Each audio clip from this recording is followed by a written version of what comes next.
Je suis beaucoup intéressé à la question du cinéma comme quel est le rôle du cinéma en tant qu'art et en tant que média, quel est le rôle qu'il peut assumer à l'âge du numérique et comment est-ce qu'il peut contribuer pour des nouvelles processus de transindividuation. Et à cette étape-là de mon investigation, qui est un petit peu initiale, j'ai senti la nécessité d'ouvrir un petit peu le problème par posant la question, par ouvrant les trois dimensions, la dimension technique, sociale et individuelle du spectateur du cinéma, pour mieux comprendre comment et les faire creuser et contacter avec l'individuation, et pour commencer à penser le problème de comment est-ce que le cinéma peut-il avoir un rôle dans des nouveaux processus d'individuation. Et c'est ça, ce sont des très notes à guise d'introduction. Et je commence. Cinema as a privileged locus for individuation and de-individuation. Today's communication aims at establishing the theoretical foundations for the consideration of cinema as a privileged locus for individuation and de-individuation as well. For this, I back myself up in the crossing of some of Gilbert Simondon's theory on individuation key notions with cinema, but also approaching the important role played by cinema in Bernard Stiegler's philosophical project. To do so, I will start with a broad contextualization that approaches the actual relationship between film studies and the way it has recuperated the philosophy of Simondon. In general terms, Simondon's thinking has been historically reactivated in two major ways, at least. On the one hand, through his idea of relativity inherent to being, that tries to reproach the substantial and illomorphic theories that aim at studying individuation departing from the reality of the individual and that oppose matter and form. From this, there is an overall post-structuralist influence with a focus on the destruction of dualisms, on the ideas of process, agencement, devenir, etc. On the other hand, the age of contemporary development characterized by a state of perpetual modernization and constant innovation that, according with Bernard Stiegler, seems to challenge a unity for the Bertrand Gilles notion of technical system, put in today's agenda the necessity for the rethinking of Simondon's individuation process of technical objects. So it is not strange to verify that it is through this second way that film studies have felt the need to communicate with the technique's French philosopher. The dilemma that presents itself for this area of studies connects itself, in general terms, with rethinking the nature of cinematographic medium in a multimediatic landscape. Cinema possesses an impure ontological essence that arrives since its creation with its popular origins, related to vaudeville and its realist, Lumière way, and fictional, Méliès, double vocation, but also with its genetic capacity of absorbing other arts as music and literature, duplicating this Maclunian statement that one medium always has another medium as its content. The decadence of its importance, together with an intermediate logics that fuses cinema, contemporary art, and the digital platforms for creation and exhibition, has, as a consequence, the need to rethink cinema with its relation to a certain materiality. Since it is clear that the post-medium condition of art, as developed by Rosalind Krauss in her book, A Voyage on the North Sea, Art in the Age of the Post-Medium Condition, is not enough to capture the specificity of cinema's opening to other medium and digital and material digital support, film studies felt the need to recuperate the théorie du dispositif in cinema as developed by the work of Jean-Louis Baudry. Just as a brief reminder, we recall that coming from an opposition to a structuralist approach, the work of Baudry inaugurates, in a way, an age of suspicions in film studies, promoting a critique to certain idealist and ontological principles in cinematic image as developed by André Bazin. It is the historical and genealogical relationship between the globality of the cinematic dispositive and the figurative codes of representation in linear perspective, as developed by the Renaissance painting and architecture, what allows an unveiling of the artificial dimension in cinema's image. The way that the film camera objective incorporated this cultural representation code condemned, between quotation marks, cinema to a figurative model that exacerbated the conditions of a transcendental subject while promoting the emergence of humanism and the dissemination of a so-called bourgeois ideology. This way, a geometrical fiction would impose an ideological rectification on the real.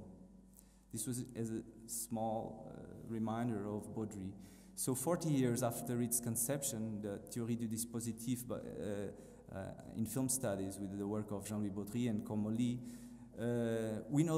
40 years after its conception, we no longer aim at exposing the ideological side of the non-indifferent nature, to use Eisenstein's expression, of the role of techniques in cinema. If the context of Baudry's theory seems too historical in order to describe today's cinema multimedia landscape, one ought not to forget that it was with him that for the first time we could relate the concept of dispositif and cinema. The erasing of a sole cinematic dispositif with its substitution by many others seems to indicate also in the footsteps of Michel Foucault and many others after him that cinema's dispositif truly has a relational and power dimension that can be seen as immaterial. I will not detail this point here, but I point you to a reflection I developed last year regarding contemporary cinema as a possible fictional category, especially to the part where I discuss immaterial opening revealed by a cinematic creation process of mise en dispositif. This is an expression de Adrian Martin, le critique australien. Mise en dispositif. I close this note. Anyway, it is in this passage of a unique materiality of cinema to various ones, and this, in a way, well, this immaterial side as well, but in this case, a passage from a unique materiality of cinema to various ones and the generic necessities of rethinking the individualizing properties of the medium, that the perspective of Gilbert Simondon has been recuperated. For example, the distinction that Vincent Bontemps explores between invention and innovation in Gilbert Simondon's genetic mechanology and the understandings of laws of technical evolution, that Simondon himself does not render explicit, might be, just because just 1 second.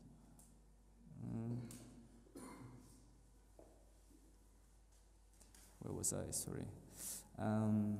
That Simondon himself does not render explicit might be a good starting point to distinguish between the structural transformation and the market-driven innovations in cinema.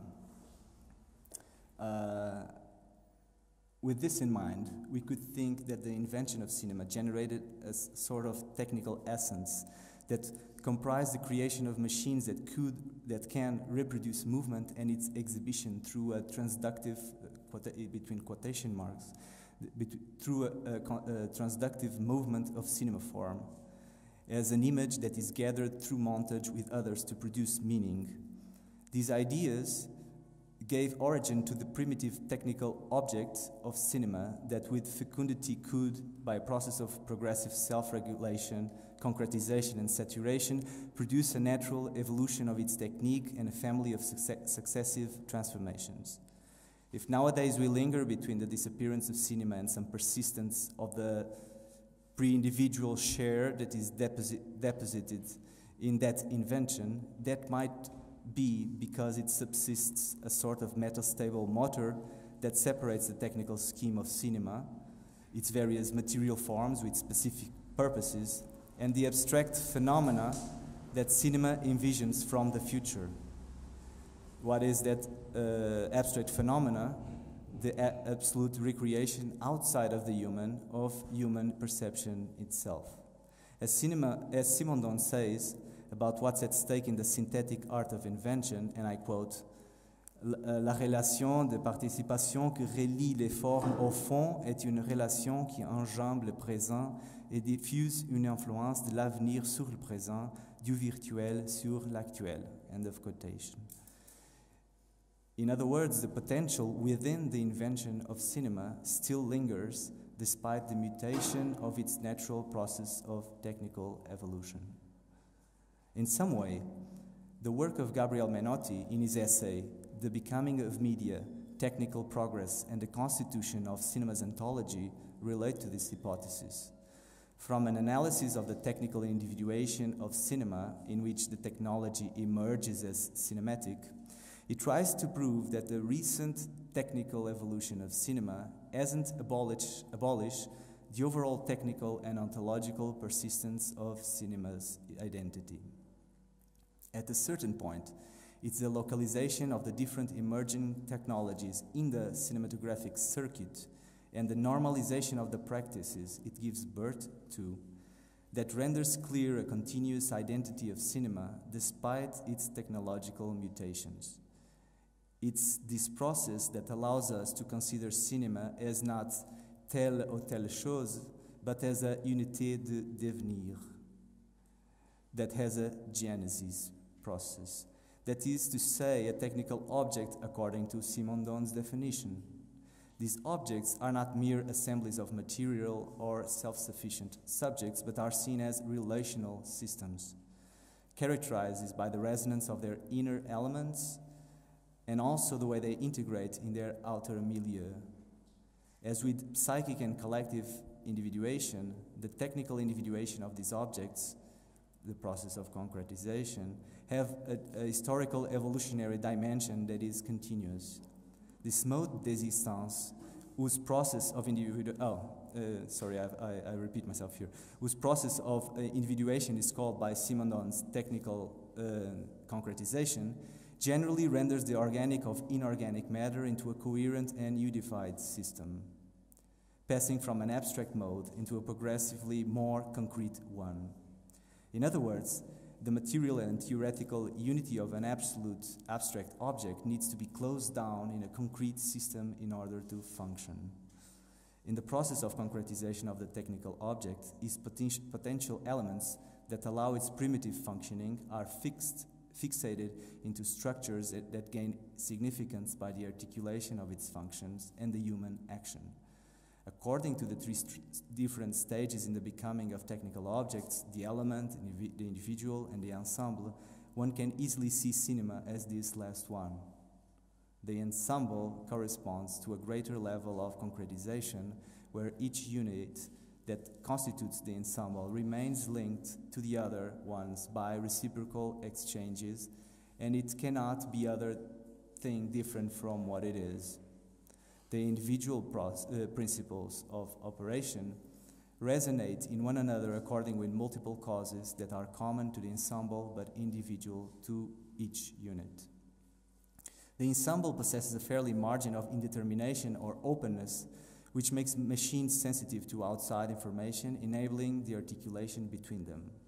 It is in these connections between machines that Simondon places the human being, comparing him to a conductor, and I quote him again. Loin d'être le surveillant d'une troupe d'esclaves, l'homme est l'organisateur permanent d'une société d'objets techniques qui ont besoin de lui comme les musiciens ont besoin d'un chef d'orchestre. End of quotation.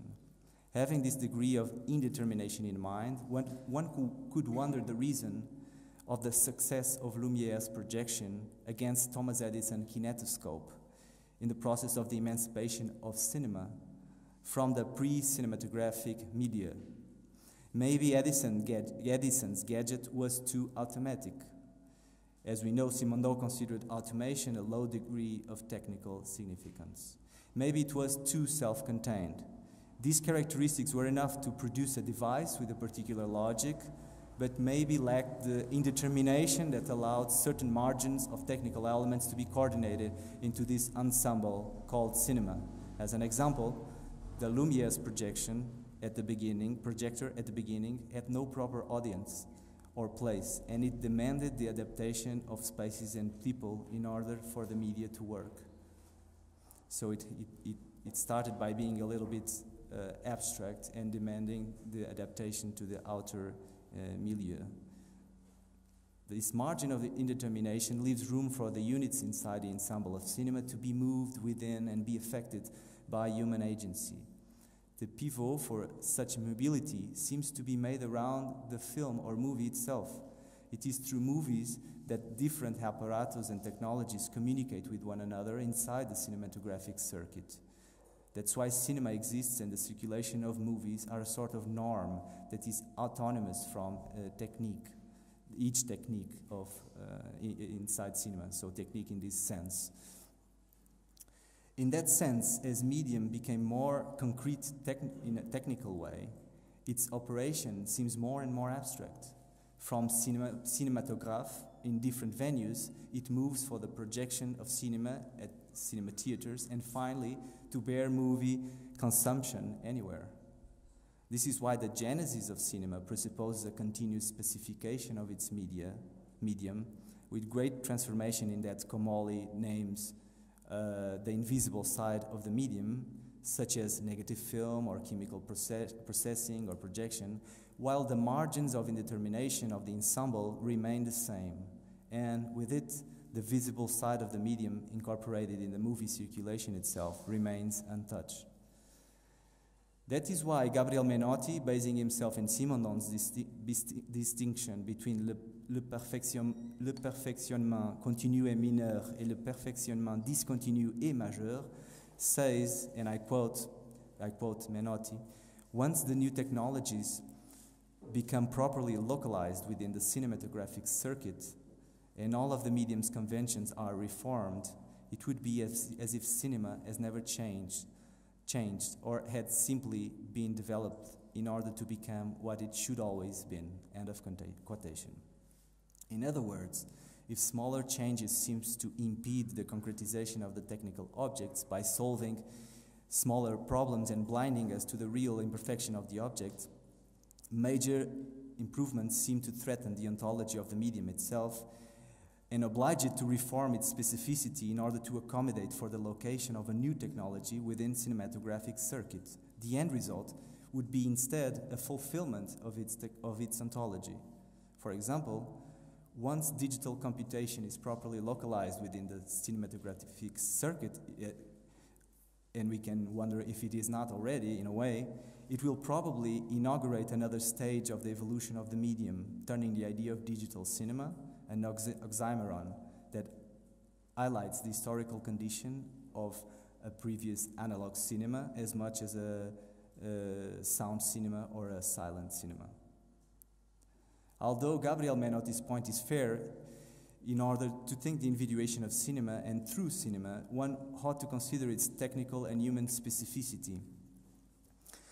Cinema should be taken as an artistic technique that shows by definition what Bernard Stiegler reproaches Simondon for not seeing, and I quote Bernard, tout se passe d'ailleurs comme si les analyses de Simondon le montraient sans que lui-même ne le voie.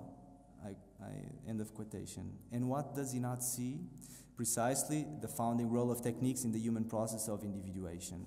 If Le Mode d'existence des objets techniques analyzes in depth the individuation of technical objects, it seems, in Bernard's view, that it does not ontologically communicate with his other project explained in L'Individuation psychique et collective.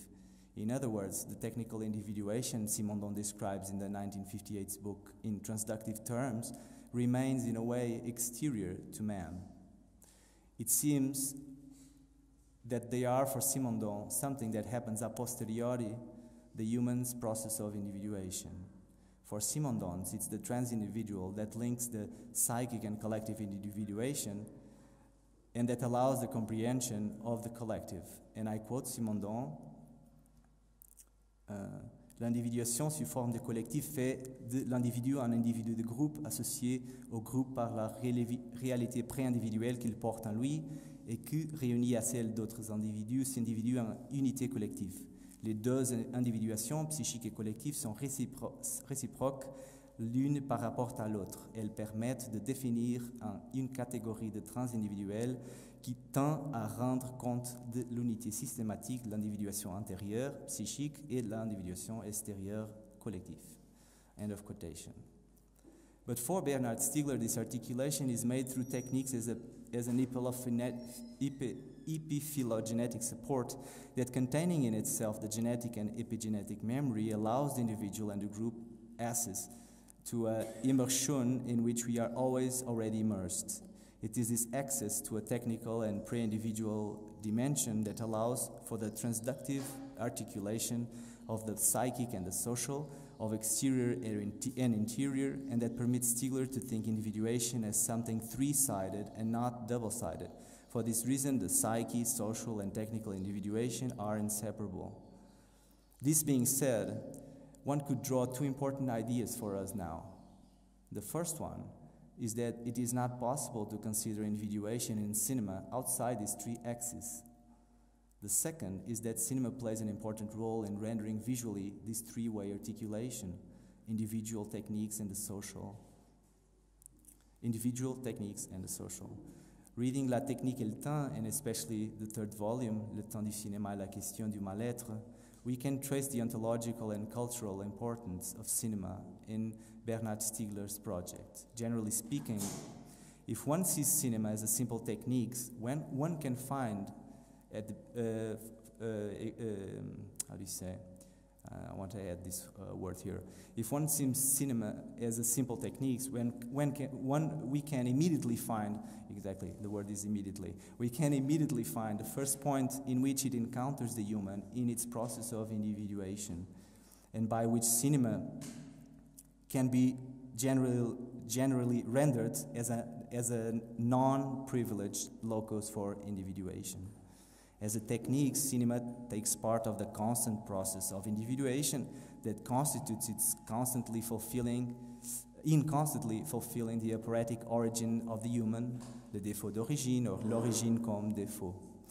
This idea has an echo in film studies in a way, with the same sort of ontological vacuum of impurity of ontological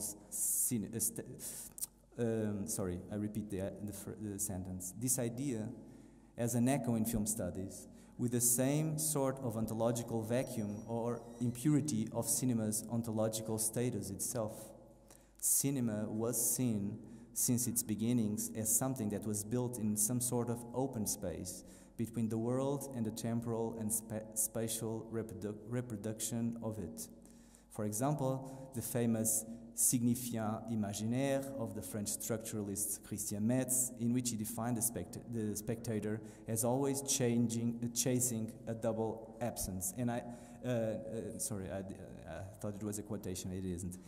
In which he defined the spectator as always chasing a double absence, in a way, on one side, an hallucinatory projection of an absent referent, and on the other side, the constant vanishing of the images in time.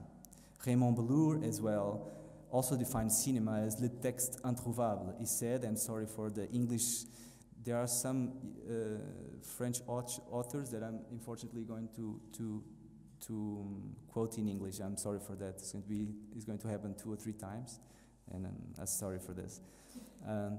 So I quote Raymond Bellour as he defines the cinema as le texte introuvable, and he says, on the one hand, film spreads in space like a picture. On the other hand, it plunges into time like a story which its serialization into writing approximates more or less to the musical work.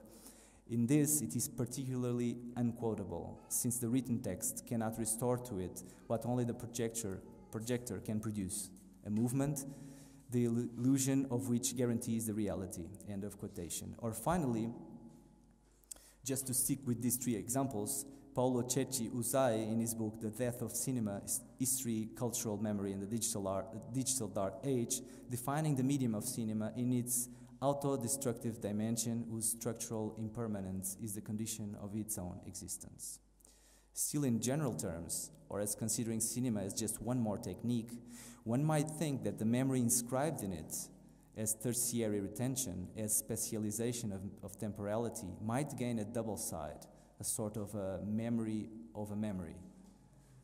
The notion of technical reproducibility in cinema, as explained by Walter Benjamin, is not only an external factor for its massive diffusion, but it is its proper technique of production. In this sense, cinema produces itself in reproduction, always already stricken with inauthenticity, missing the here and now of the work of art, producing a new synthesis of perception, and not only the synthesis of audiovisual perception. This new synthesis can produce me in relation with others.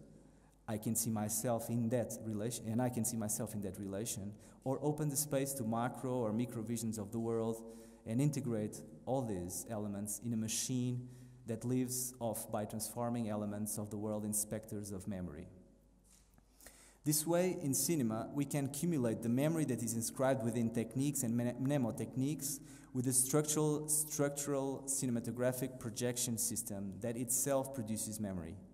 It is perhaps in the articulation of this memory that mingles who remembers and who is remembered, between memory and act of production, that the ontological ground of a certain défaut from which we departed may become some sort of ontological complicity between human and cinema, from which individuation can be thought as an anamnesic process.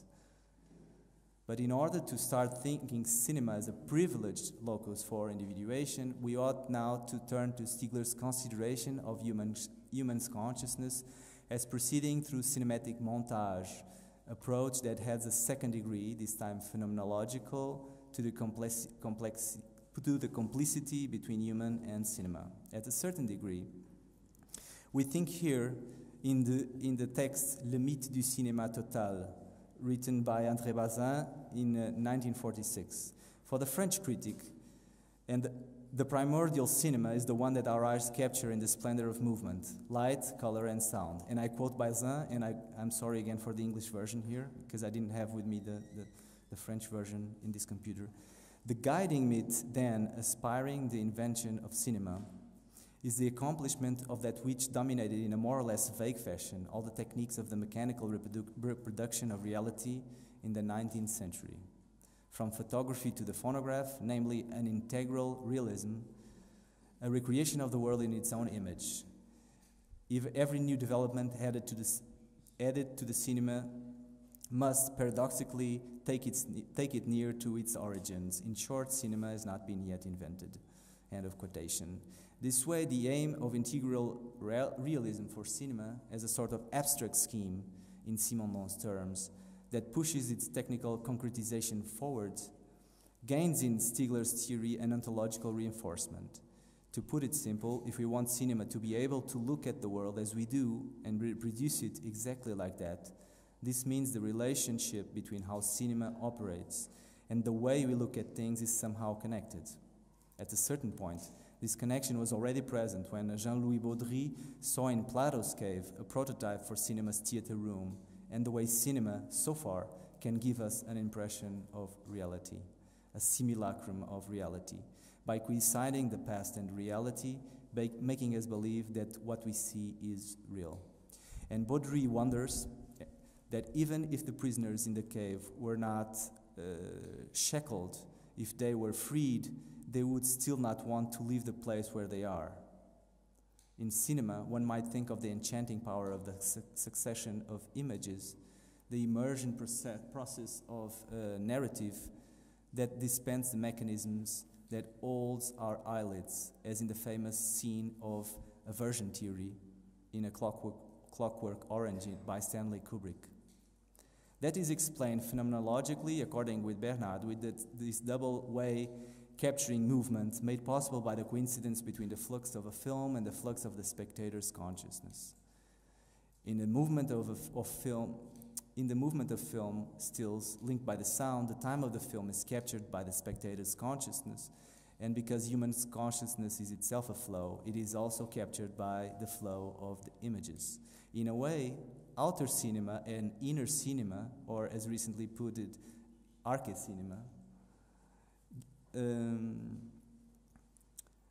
they get each other's attention and might be a prototypical experience of the transindividual at work, as a double reciprocal individuation with an interior side, l'individuation psychique, and an exterior side, l'individuation collective.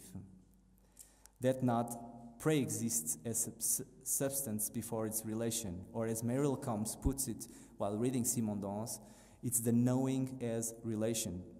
The book is Gilbert Simondon and the Philosophy of the Trans-Individual.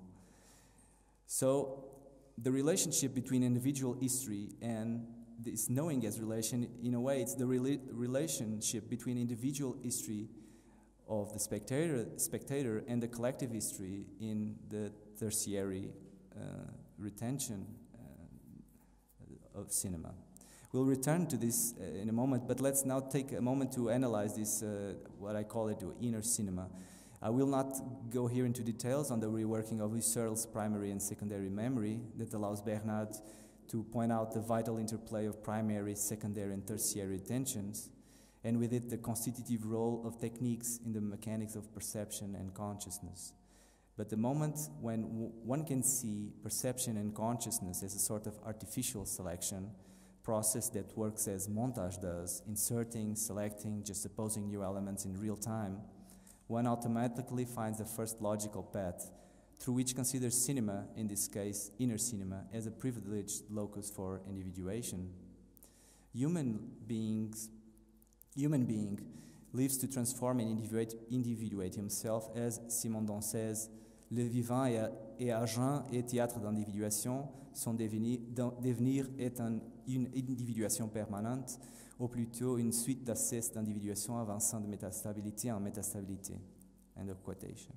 In a way, cinema is also an agent, as we've seen in the first part of this communication, but also agent, but also place for individuation, and its work with the absent referent always creates a version of inadequacy in relation to itself, as this sort of tensional impulse that drives the film forward, both scene to scene or image to image in montage, seen as a transductive movement, as it from phase to phase in human individuation.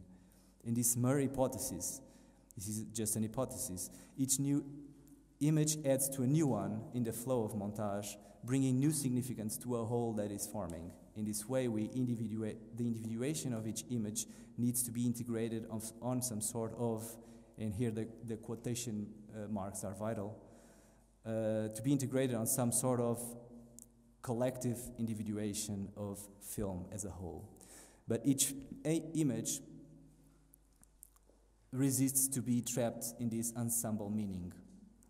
As Maurice Blanchot explains, the image is less a representative substitute for the object, but a sort of corpse or material trace of the failure of that object to completely disappear.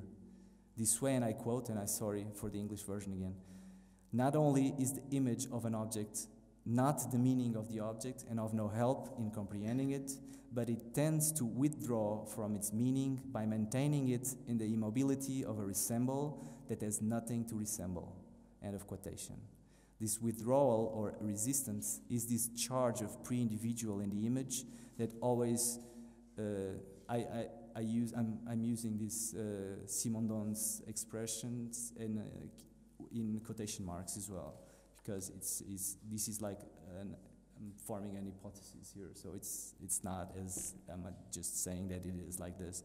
So this withdrawal or resistance is this charge of pre-individual in the image that always sends it simultaneously to co-individuate with the next one in montage and to the world.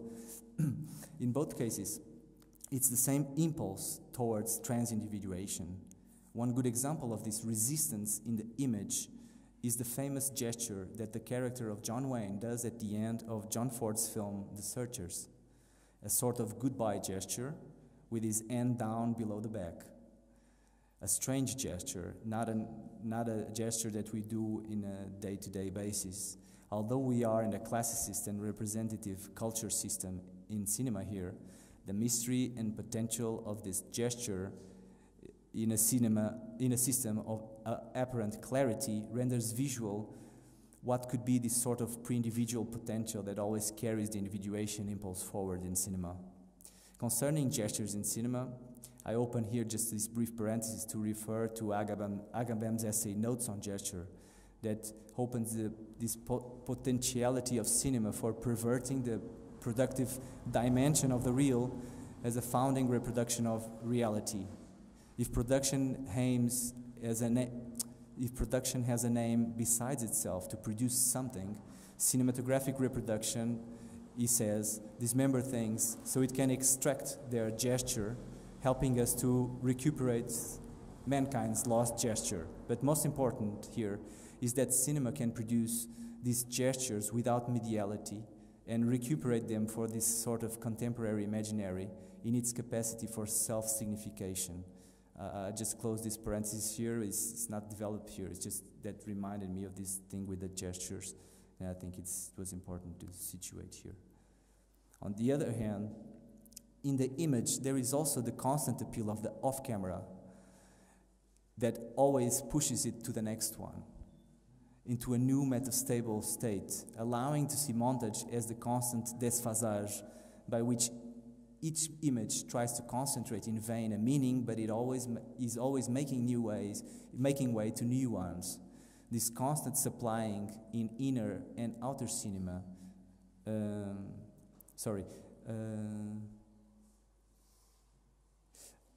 this constant missing a word here, sorry. This constant relation in image and outer cinema may supply the theoretical foundations to consider the artistical ontological mechanism that concentrates and visualizes the individual and collective theaters of individuation while sharing the same default as an individuation motor. Before sketching some very brief notes on de-individuation, let us now go into some consideration of the individuating process of the movie spectator. The solving of the problems of perception and affection in psychic individuation, as Simondon analyzes in Individuation psychique et collective, get here a particular dimension. Human psyche, Simondon states, is not a closed interior or a pure exteriority with no consistency. Instead, it is a transductive reality by which the relation to the world through perception and to the other through affection define the intensity of his own individuality. Perception here is seen as a problem of incompatibility with the outer milieu that the individual solves by inventing a form that renders the perceptive subject and the object perceived compatible, modifying the structure of both. In cinema, spectators invent this form over an already open form of film that they themselves fulfill.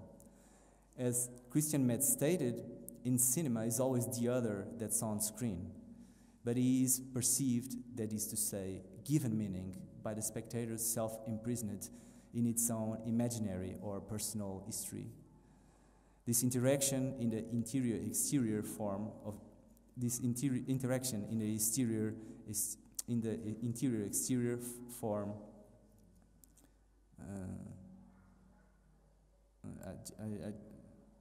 I jump here. It's something missing in this phrase. Cinema needs spectators' identities and experiences. Oh, sorry, just trying to understand my own sentence. So this integration in the interior-exterior is allowing us to understand the form of transindividual. Cinema needs spectators' identities and experiences to have meaning, but promises a re-individuation or re-territorialization, to use Deleuze's term, of the perceiving subject's psyche. The screen is the place where others are like me, so I can be myself. And this way we re-individuate as man or hero, but also as body or landscape or a glass on the table. The problem of affection is slightly different, or very different. It puts the individual in relation with something that is in itself, but that he feels as exterior to it. In other words, the relation between his individuality and the pre-individual share in us that is not individuated yet, with what in us is not individual yet. If the other is always on screen, as we've said above, it seems that they get to us in a more precise way, exactly because the world of film is directed at them and never at us. We seem to be caught in the flux of film without thought, in quotation marks. As Vivian Sobchak, the phenomenologist of cinema, states in a 2004 essay, What My Fingers Knew, about her perception of the film The Piano by Jane Campion. And it is without thought, quotation marks again, at a safe and anonymous position, or in the skeptical position, as says Stanley Cavell, that we are looking at the world, or the impression of the world. In this position, affection is at stake, at least in Simondon's view, exactly because there is an illusory metaphysical passage by which we go out of ourselves, inside of ourselves, and along with the psychic apparatus and the phenomena of spectator's identification, there is also a carnal dimension in this relationship. Again with Sobchak, she stands that film is literally able to touch, move us, and provoke what she calls carnal thoughts. And this happens because identification with what's on screen goes beyond meaning and experience and is also connected with a pre-personal materiality. Then, cinema makes sense not to our bodies, but because of our bodies. This way, our body is standing in between experience, image, and subjective vision. And the stimulus that the representation of the world gives us, this will to do and touch things that the spectator feels, is reverted for the only body is in range to be really touched, our own. This way, cinema experience allows us to feel the world while feeling that we are feeling it, doubling the sensuous side of the experience in comparison with the experience in real world. I will now end my communication with just a very, very brief note on de-individuation, because I feel I haven't opened up the problem yet as much as I would like to, so I point out just 2 or 3 things. Although Simondon doesn't explore the concept, he talks about the loss of the capacity for individuation the worker felt in the 19th century when he turned into a factory worker and mere manipulator of tools. This way we can sense that in Simondon's theory, a loss of technical individuation may lead to a loss of human individuation. This is a reading of a Stiegler's reading of Simondon, interpretation of Simondon. However, you would not predict this state of general de-individuation in a hyper-industrial system in which, according with Stiegler, calculus in thinking invades everything, promoting the desingularization in the human. Despite the fact that positive pharmacology, individuation demands a certain degree of de-individuation in trans-individual process of contact with the collective, what is at stake here is the importance of cinema as a popular art that explores this intimacy with human perception. Intimacy is a very weak word, of course, and that could industrialize perception and memory in the context of a cultural capitalism. If cinema helped imposing an American way of life and a prevailing savoir-vivre, it did it by teaching us how to kiss, how to talk, dress, or fight. This way, cinema is a privileged locus for individuation that, under certain cultural conditions in which Hollywood operated, put him as a special cases with television to follow, of perverse exteriorization of imagination, and with it performing a transition from a unification of the gesture into a conversion of desire and the unconscious. This was done by the economical promotion of the proliferation of stereotype, as we've seen recently in the seminar, over trauma type that is repressed, that was repressed, at least in this system. This was done by the economical promotion of the proliferation of stereotype as tertiary retention. that had an overt ideological power in the constitution of collective secondary retentions that desingularized our secondary retentions, giving way to the activation of stereotypes over trauma types in the criteria for the selection of our perceptions. This way, promoting the individuation in the collective and in the individual at the service of common messages in a system that interiorized vision, as described by Marshall McLuhan, in other words, a system where each image stands for a concrete meaning or idea. The unstoppable flux of film that does not promote pause and critical mise en cause of cinema results in the truly violent nature of its images. As Marie-Josée Monzin states in her book, I'll try to remember the name in French of the original book, but I didn't have it here, I didn't have internet. I think it's L'image peut-elle tuer? Yeah. As she states in her book, the true violent nature of images, or its toxicity, it's in the reduction of the thinking space of the spectator, in the manipulation of its bodies outside any alterity.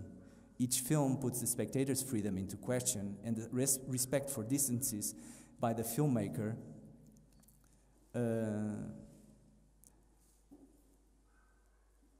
stimulates their response as a critical freedom in the emotive function of the visual. It's in this regard that Monzin appeals to a éducation des regards.